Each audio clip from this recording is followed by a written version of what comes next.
10th మరియు inter పూర్తి చేసిన విద్యార్థులకు ఆర్మీ, నేవీ, ఎయిర్ ఫోర్స్, ఎన్డీఏలలో ఉద్యోగాలు పొందండి. Excel Defence academy.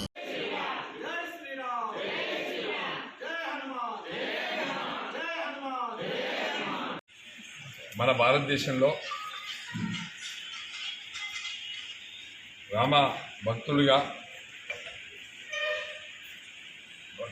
భక్తకోటి దాదాపు భద్రాచలం నాటి రామదాసు నవాబుల కాలంలో ఒక ఆలయాన్ని నిర్మాణం చేసి నాటి నుంచి నేటి వరకు కూడా భద్రాచలంలో ప్రతి శ్రీరామనవమికి ఉత్సవాలు జరుపుకోవడం, బ్రహ్మోత్సవాలు జరుపుకోవడం.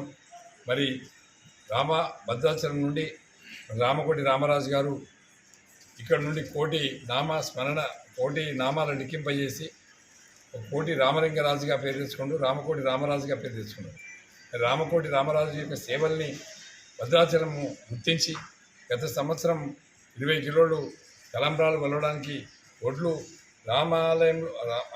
ఆలయం అక్కడ ఉన్నటువంటి భూముల్లో పండించినటువంటి వడ్ల ద్వారా మరి ఇక్కడ 20 కిలోలు వడ్లు దాన్ని తీసి బియ్యంగా మార్చి తలంబ్రాలుగా మార్చి రామాలయానికి పంపించినటువంటి విషయం గత సంవత్సరం జరిగింది. ఈ సంవత్సరం దాదాపు 150 కిలోలు రామ మందిరం యొక్క రామ టెంపుల్ యొక్క ఆ భూములలో పండించినటువంటి వడ్లు ఇవి. ఈ వడ్లు కూడా ఇప్పుడు మన గజ్వేల్ ప్రాంతంలో సిద్దిపేట జిల్లాలో పెద్ద ఎత్తున రామ భక్తులు ఎవరైతే ఉన్నారో వాళ్ళందరూ కూడా ప్రతి ఇంటికి ఒక ప్యాకెట్ తీసుకొని ఈ వడ్లను కనుక బియ్యంగా మార్చి తలంబ్రాలుగా మార్చి మళ్ళీ రామకోటి రామరాజు గారికి అందిస్తే ఇవి నేరుగా భద్రాచలాన్ని పంపించి తలంబ్రాలలో కలుపుకొని అక్కడ జరిగే కళ్యాణంలో మన వడ్లు మన శ్రమ అక్కడ ఉండి ఆ దైవం యొక్క కృప వల్ల, రాముడి యొక్క కృప వల్ల మనకు కష్టాలు నష్టాలు ఏమున్నా కూడా ఇవన్నీ తొలగి అందరి ఇళ్లలో ఐశ్వర్యాలు కావాలి, ఆరోగ్యాలు కావాలి, సుఖ శాంతులు కావాలి. మనస్ఫూర్తిగా భగవంతుని ప్రార్థిస్తూ మానవావతారంలో ఆయన రామావతారం ఎత్తి సంపూర్ణ మానవుడు ఎలా ఉండాలనేదే రామావతారం నేర్పినటువంటి అవతారం అది. అందుకే ఆ జగదాభిరాముడు, కళ్యాణ రాముడు, సకల గుణాభిరాముడు భద్రాద్రిలో వెలిసినట్టు సందర్భంగా ప్రతాపన్న గారు చెప్పినట్టు ఆనాటి రామదాసు ఎన్నో కష్టాలకు వచ్చి ఆ రామాలయ నిర్మాణం మనందరికీ తెలుసు. అందుకే రామనామం మన జన్మం ఉన్నంత వరకు కూడా సోదరి చెప్పింది, రామనామంలో ఉన్నటువంటి మహాత్యము చాలా గొప్పది.